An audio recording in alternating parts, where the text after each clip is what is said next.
Assalamualaikum warahmatullahi wabarakatuh. Sik Gus, aja lunga dhisik. Iki wong semuanya sudah tahu sampean alim, menerangkannya enak, fikhan wa usulian wa tafsiran. Cuma mereka yang tanya itu, biyen belajar piye kok iso alim kaya ngono, ya kan? Nah, terangkan Gus, terangkan.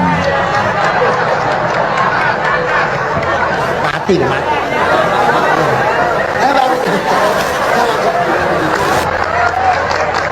Setuju kan, setuju? Sila asal dakaik, asal dakaik.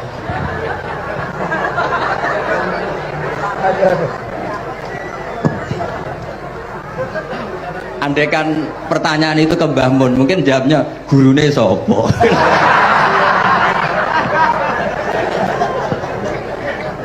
Tapi mungkin kalau ke mbah-mbah saya ya juga babanya nih Biha juga Mbak Abdul Aziz, mungkin putuku.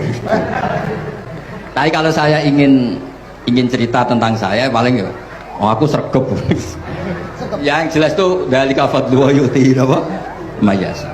Tapi gini, kalau ini menghormati bahasa saya ini, kalau ijazah begini, dulu Mbak Mun tuh sering cerita juga bahasa. Kena kepengen ngalim, ku sinau sedurunge ngaji. Ya, misalnya kamu ngaji takrib atau ngaji wahab sama Mbah Mun, kamu baca dulu Sebelum ngaji. sebelum ngaji. Nah, setelah dibaca, misalnya kamu baca rofa, kalau Mbah Mun baca jer, kamu baca jer, Mbah Mun baca rofa, berarti goblok tulen. Karena semua teori Anda kok salah. Ya, misalnya Mbah Mun baca wadakaro sopa al-musonifu, kamu baca wadakaro al-musonifu. Berarti kan goblok banget itu. Ya kan ada cerita gitu, ada orang tuh nggak tahu betul, Gus maknanya lam tardiman itu apa?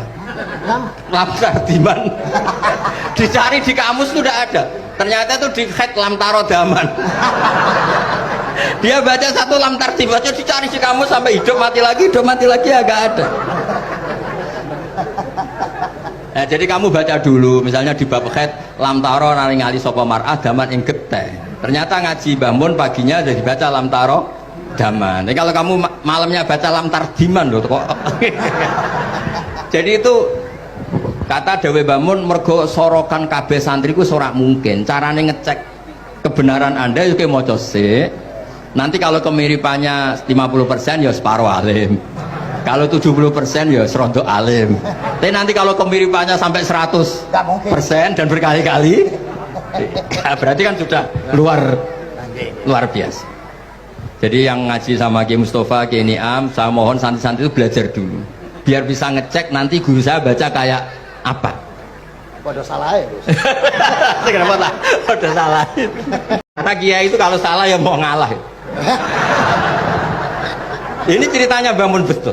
Ada kiai nggak tahu apa kakean mergawe, kakean politik nggak tahu.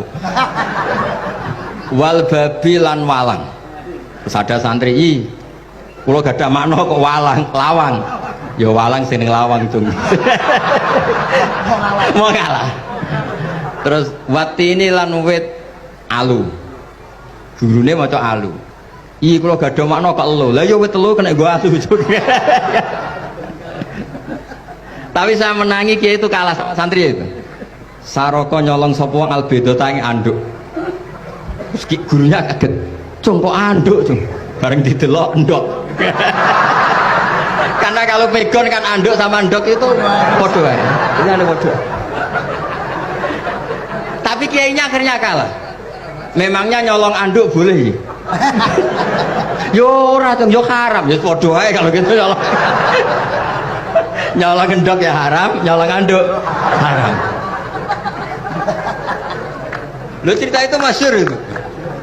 Kalau cerita yang terkenal di Lirboyo itu kan ada santri dari Jakarta di kelas, gurunya bilang Ja'a Zaidun, Zaid datang, waro'a itu Zaid, dan saya melihat si murid ini itu melihat pintu terus. Lama-lama gurunya itu tersinggung, kamu diajari pelengahan gak sopan, habis Ustadz bohong. Lah kenapa bohong? Katanya Ja'a Zaidun, Ra itu Zaidan, Zaidnya mana?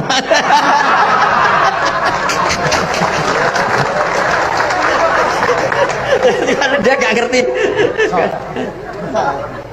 Zaid datang, saya melihat, mana orangnya?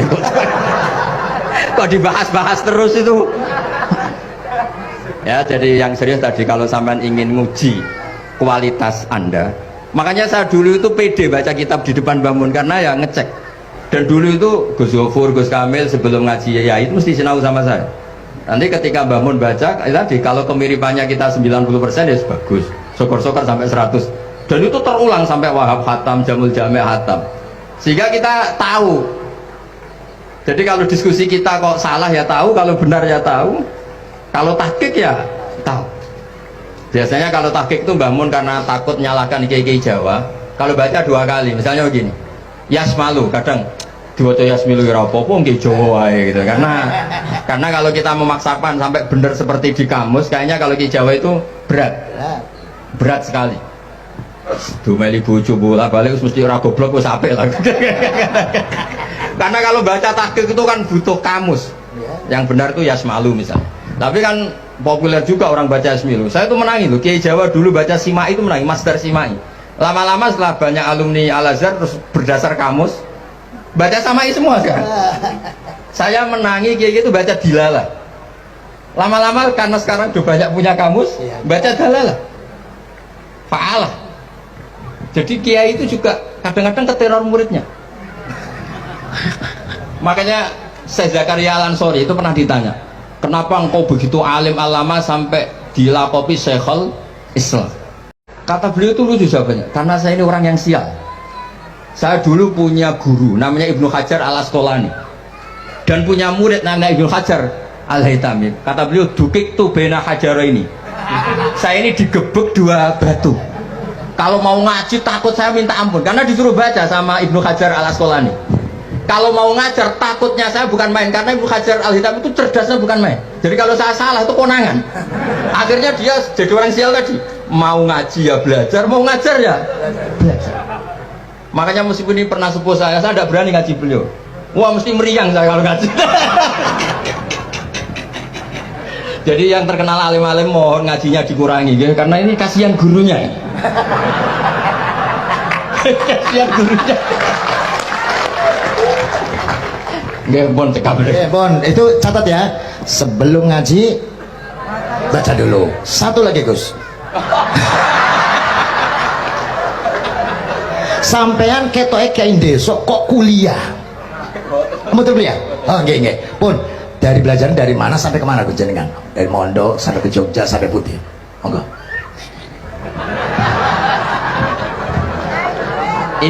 Ini karena sesuai kontrak nggak boleh nyulaini janji sekali aja Sekali tak tekno Gus.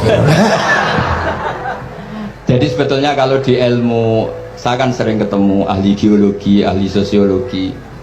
Sebetulnya di ilmu kita, saya kan lama di Jogja dan itu yang saya pakai juga ilmu zaman di pesantren. Misalnya sosiologi itu kan ada mukadimahnya Ibnu Khaldun. Itu kan teorinya luar biasa. Misalnya begini, kenapa Rasulullah itu harus dari suku Quraisy, suku yang sangat terhormat di Mekah? Itu secara teori sosiologi loh, bukan teori nubuah. Kata Ibnu Khaldun, Nabi itu mesti final dari kaum itu aneh. Saya ulang lagi, Nabi itu final dari kaum pasti aneh. Nah masa aneh-aneh ini ditoleransi oleh umatnya karena beliau dari suku yang terhormat. Coba kalau dia dari suku, beliau dari suku yang hina, pasti pas aneh-aneh langsung diadili. Ya kalau di NU lah, ndak Gus Dur kok bikin aneh-aneh di NU kan langsung tuntas. Tapi berhubung Gus Dur itu Mbah Hasyim, orang itu mentoleransi, bahkan mengira jangan-jangan teori beliau lebih baik ketimbang kita. Nah makanya terus kata Ibnu Khaldun, ma ba'atsawu nabiyan ila fi mana'atin min qaumin, tidak ada nabi diutus kecuali dari kaum terbaik supaya masa-masa transisi ini nggak ada perlawanan. Nah itu namanya sosiologi. Sehingga beliau ngendikan, ini versi tarikh bukan versi Ibnu Khaldun saja. Ketika sahabat disuruh hijrah karena disakiti orang kafir Quraisy, lah engkau sendiri ya Rasulullah, saya ini orang Quraisy, nggak akan ngalami yang seperti Anda alami. Nah itu namanya sosiologi. Begitu juga matematika. Saya sering ketemu pakar matematika dari UI, dari UGM. Misalnya bilang zakat kan 2,5% misalnya zakat tidak. Saya bilang kalau ngitung itu porogabit, padahal kita zaman sekolah porogabit itu pantangan. Tapi saya bilang saya punya matematika lebih cepat. Apa itu Pak Bah? Kalau manggil saya Pak Bah. Kalau di kitab disebut rubu'ul usur apa? Jadi bertahap. Misalnya 1 juta, usurnya akan 100.000. Setelah 100.000 rubuhnya 25 ribu. Itu kita tidak usah pakai catatan bisa. Nah itu matematika. Terima kasih sudah menonton